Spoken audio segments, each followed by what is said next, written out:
Okay, today we are going to discuss on the topic of AC welding transformer and welding generator. Welding transformer గురించి welding generator గురించి ఈరోజు టాపిక్లో మనము చూసుకుందాం. AC welding transformer గురించి మొట్టమొదటిగా మనం చూసినట్టయితే ఈ ఫిగర్లో ఈ విధంగా ఉంది కదా, this is called a transformer. Current regulator fine అనేది ఇక్కడ ఉంటుంది, adjustment fine adjustment. Current regulator course adjustment ఇక్కడ ఉంటుంది. తర్వాత ఏసీ వెల్డింగ్ అవుట్పుట్ అన్నమాట. ఈ రెండు కూడా కేబుల్స్. ఇదేంటిది అంటే primary cable from main supply. అంటే మెయిన్ సప్లై ఏదైతే మీటర్ నుంచి వస్తుందో ఇక్కడ నుంచి లోపలికి ప్రసారం అవుతుంది అనమాట. ఓకే, ఇది బయటికి వెళ్తుంది. ఏసీ వెల్డింగ్ అవుట్పుట్ ఇది బయటికి వెళ్ళేటువంటి కరెంట్. ఇది దీని యొక్క డయాగ్రామ్. ఇది ఏసీ వెల్డింగ్ ట్రాన్స్ఫార్మర్. ఇది ఏ విధంగా పనిచేస్తుందో చూద్దాం. an AC welding transformer is type of AC welding machine which converts AC main supply into an AC welding supply. ఇది ఏసీ వెల్డింగ్ ట్రాన్స్ఫార్మర్ అనేది ఏసీ వెల్డింగ్ మిషన్ అని కూడా అంటారు. ఇది ఏం చేస్తుంది అంటే ఏసీ మెయిన్ సప్లైని ఏసీ వెల్డింగ్ సప్లై కింద కన్వర్ట్ చేస్తుంది, మారుస్తుంది. The AC main supply has high voltage low ampere. బాగా గుర్తుపెట్టుకోవాలి, ఏసీ మెయిన్ సప్లై ఏ విధంగా ఉంటుంది అంటే వోల్టేజ్ ఎక్కువగా ఉంటుంది, హై వోల్టేజ్ అండ్ లో ఆంపియర్ అంటే current. Okay, voltage current, voltage ఎక్కువగా ఉంటుంది, కరెంటు తక్కువగా ఉంటుంది. లో ఆంపియర్ లో ఆంపియర్ కలిగి ఉంటుంది. అదేవిధంగా the AC welding supply, main supply అయితే ఆ విధంగా ఉంటుంది. మరి ఈ ట్రాన్స్ఫర్ ఏం చేస్తుంది, మెయిన్ సప్లైని వెల్డింగ్ సప్లై కింద మారుస్తుంది. కాబట్టి వెల్డింగ్ సప్లై ఎట్లా ఉంటుంది అంటే welding supply has high ampere, high current ఉంటుంది, హై ఆంపియర్ ఉంటుంది, వోల్టేజ్ తక్కువగా ఉంటుంది, లో వోల్టేజ్ ఉంటుంది. It is a step down transformer which reduces the main supply voltage 220 or 440 volts. దీంట్లో ఉన్నటువంటి ట్రాన్స్ఫార్మర్ ఏమంటారు అంటే స్టెప్ డౌన్ ట్రాన్స్ఫార్మర్ అని అంటారు. Step down transformer which reduces the main supply.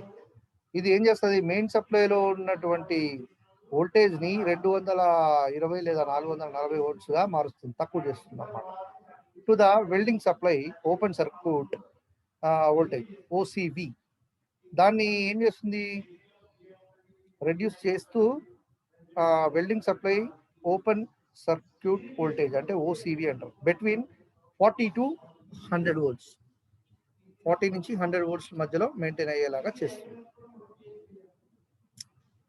Okay, it increases the main supply low current to the required output welding current in a 100 or 1000 amperes. ఇది ఏం చేస్తుంది, it increases the main supply low current, main supply యొక్క low current to the required output welding అంటే కావాల్సినటువంటి output welding కి కావాల్సినటువంటి required current ని 100 or 2000 amperes వరకు కూడా అది మేనేజ్ చేస్తుంది, మెయింటైన్ చేస్తుంది. The AC welding machine cannot operated without the AC main supply. AC welding machine అనేది ఏసీ మెయిన్ సప్లై లేకుండా పనిచేయదు. మెయిన్ సప్లై అనేది కంపల్సరీగా ఉండాలి. ఓకే, దీనివల్ల ఉపయోగాలు ఏంటివి? లెస్ ఇనిషియల్ కాస్ట్, మొదటగా మన పెట్టుబడి తక్కువగా ఉంటుంది. Less maintenance cost, maintenance cost కూడా తక్కువగా, అంటే ఊరికే రిపేర్స్ రావడం, ఊరికే రిపేర్ డబ్బులు పెట్టడం అని అంటే మెయింటెనెన్స్ కాస్ట్ ఎక్కువ అవుతుంది అన్నమాట. కానీ ఎప్పుడో ఒకసారి రిపేర్స్ వస్తాయి కాబట్టి లో మెయింటెనెన్స్ కాస్ట్ అని మనం చెప్పుకోవచ్చు.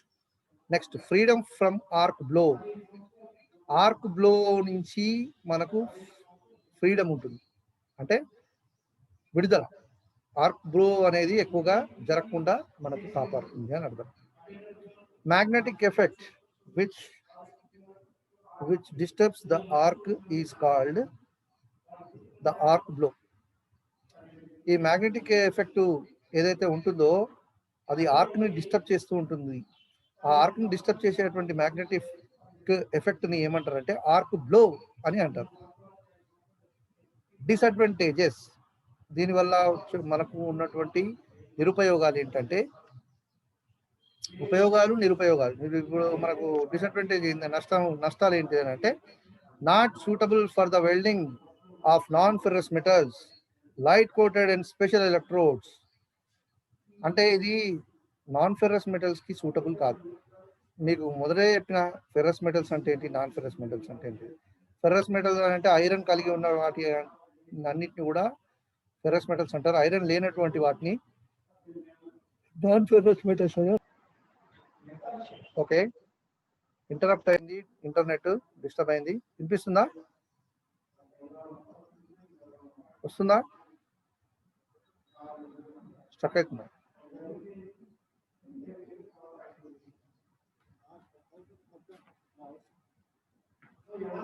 హలో, నా వాయిస్ క్లియర్ ఉందారా?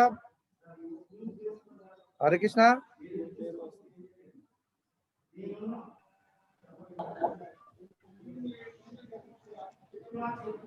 హరే కృష్ణ, క్లియర్ ఉందా?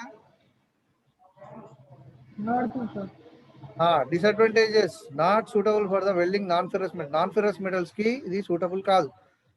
Light coated and special electrodes కి కూడా ఇది సూటబుల్ కాదు. తర్వాత the AC cannot be used without special safety precautions. కొన్ని అత్యవసరమైనటువంటి సేఫ్టీ ప్రికాషన్స్ తీసుకోకుండా మనము ఏసీని యూజ్ చేయలేము. AC is nothing but alternate current ని వాడలేము. జాగ్రత్తలు తీసుకోవాల్సినటువంటి అవసరం ఉంటుంది. This is disadvantages. These are the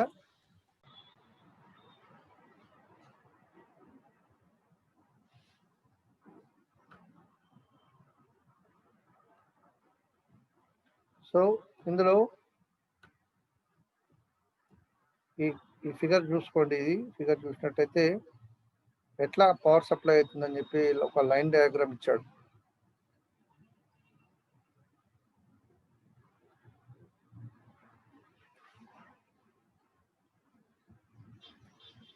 AC main supply నుంచి ఏసీ వెల్డింగ్ సప్లై కింద ఇది కన్వర్ట్ చేసేది. ఇక్కడ రెగ్యులేటర్ ఉంటుంది, ఇదంతా వైండింగ్.